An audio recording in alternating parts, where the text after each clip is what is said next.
In Silicon Valley, a company promised to revolutionize medicine with a device that could run hundreds of blood tests from a single drop of blood.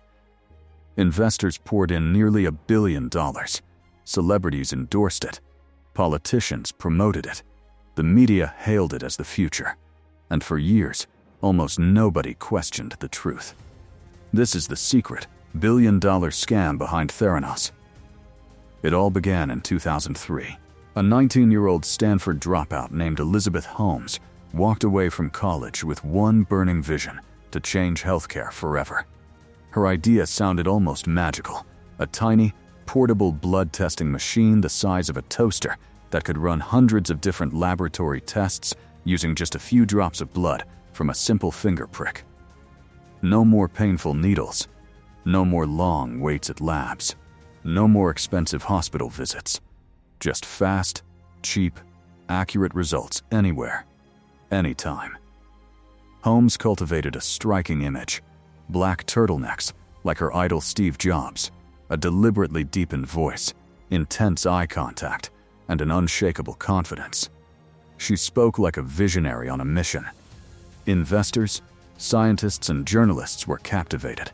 Here was a young woman who seemed destined to fix one of America's most broken systems: the slow, cumbersome, and outrageously expensive healthcare industry.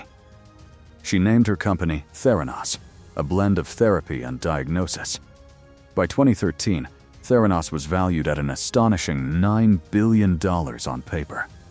Elizabeth Holmes, barely 30 years old, became the youngest self-made female billionaire in history according to Forbes. The board read like a who's who of American power: former Secretary of State George Shultz, Henry Kissinger, former Secretary of Defense James Mattis, retired 4-star generals, and prominent business leaders. Their names lent instant credibility and an aura of invincibility.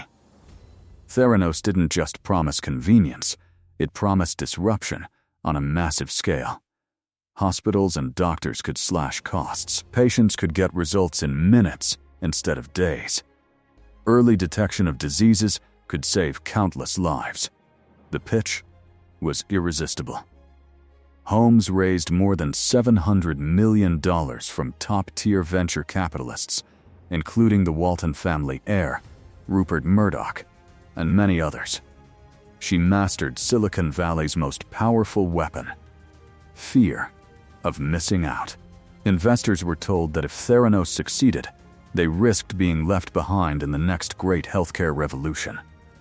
The company attracted talented engineers, chemists, and executives from prestigious firms. Yet from the beginning, many described the culture as intensely secretive and chaotic. Laboratories were strictly isolated.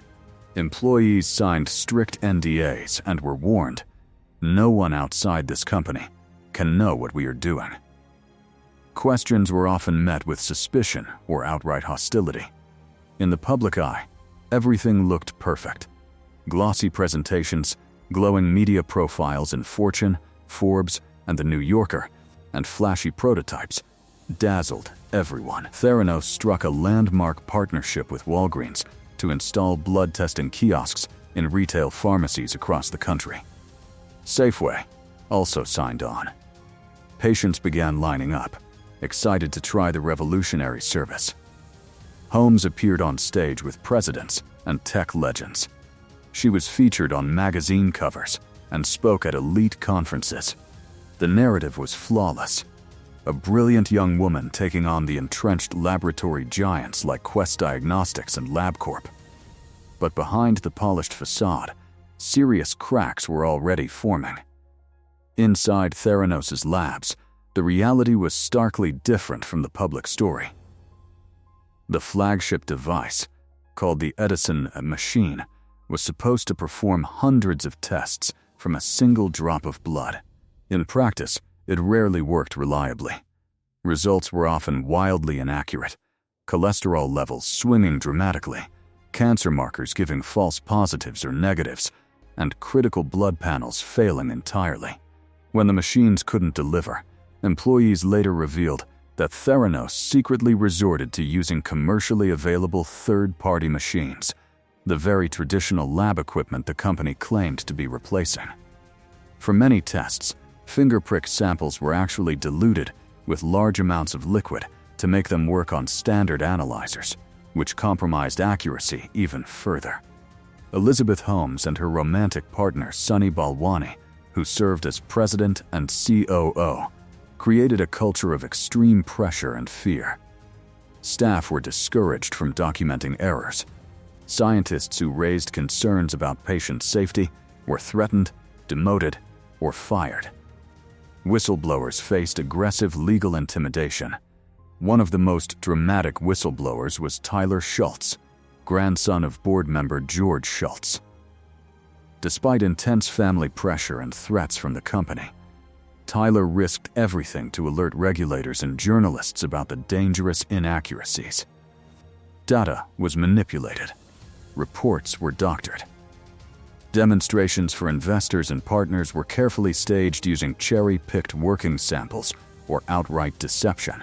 Regulators were kept at bay through charm, litigation threats, and carefully controlled tours.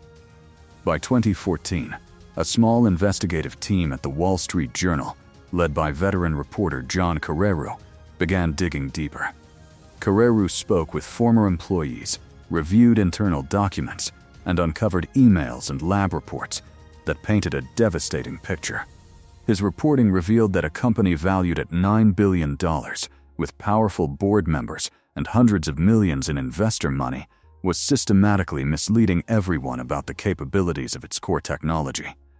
The Edison machine simply could not do what Holmes claimed. The revolutionary breakthrough was, in large part, fiction. In October 2015, Carreiro's explosive first article hit the front page of the Wall Street Journal. The story sent shockwaves through Silicon Valley, Washington, and the healthcare industry. Suddenly, the discrepancies could no longer be ignored. Walgreens and other partners immediately paused or halted operations with Theranos. Federal regulators launched formal investigations into the company's laboratories. The house of cards began collapsing at breathtaking speed.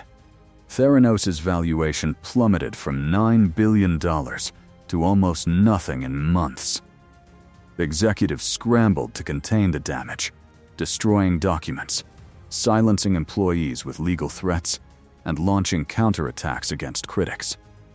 Lawsuits from investors, patients, and partners started piling up.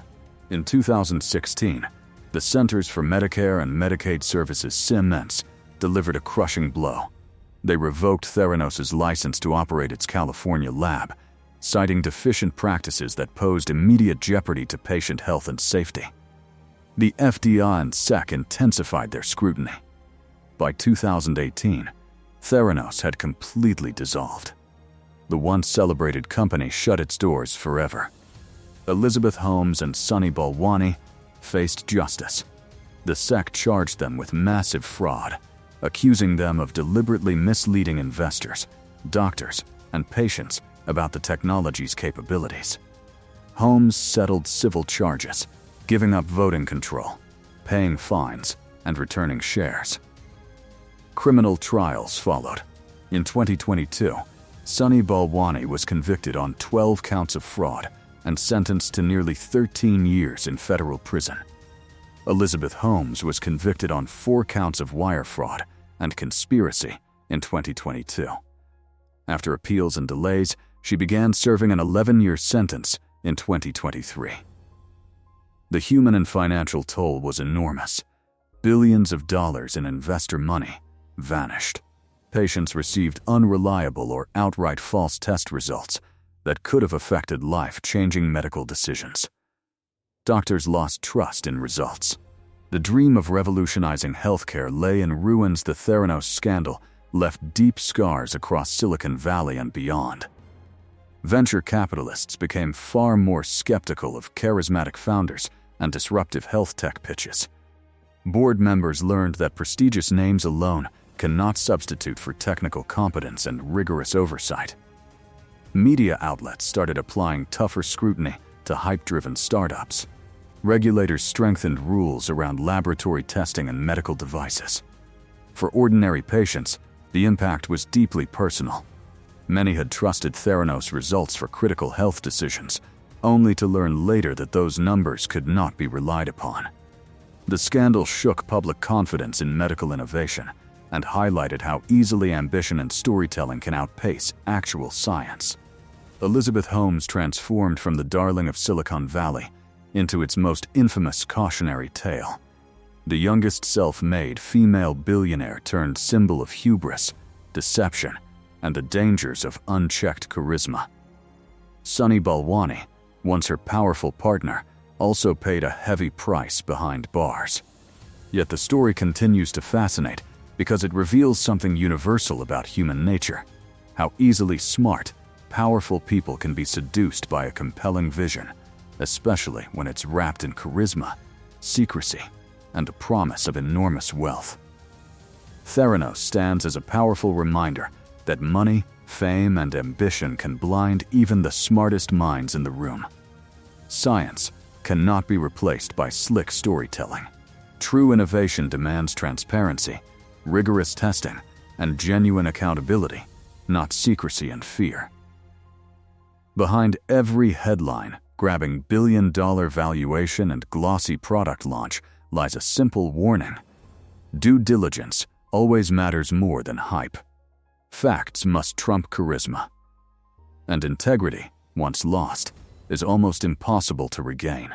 If you want to uncover more gripping stories of money, power, deception, and the rise and fall of modern empires in finance and technology, make sure to hit that subscribe button right now. Like this video if it opened your eyes to how easily even billion-dollar dreams can collapse. Share it with friends or anyone who loves true stories of ambition gone wrong. Because in the high-stakes worlds of Silicon Valley and Wall Street, the next scandal is always brewing just around the corner. And the hard lessons from the past are the only real protection we have. Thank you for watching. Stay curious, stay skeptical, stay informed, and I'll see you in the next story.